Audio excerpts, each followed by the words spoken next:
Hə Şahin. Maşın xarab olub, qalmışam yolun ortasında. Mən kartıma 100 manat ata bilərsən?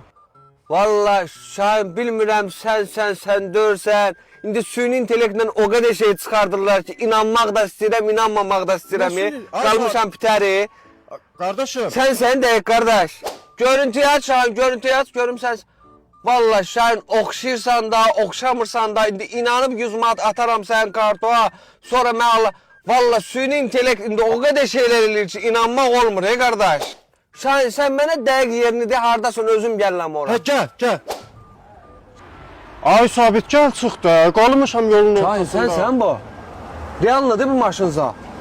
Vallahi indi inanmaq olmur, baxım sənə. Qardaşım, deyinirsən? Süni intellektlə bir dəqiqə elə şeylər çıxardılar, anladarlar məni. 100 manat indi verim sənə, sən çıx süni intellekt. Yox qardaş, mən naşıyam belə şeylərdə. Hara getsə? Ay qan, vermə, sən də ikiniz qoydun.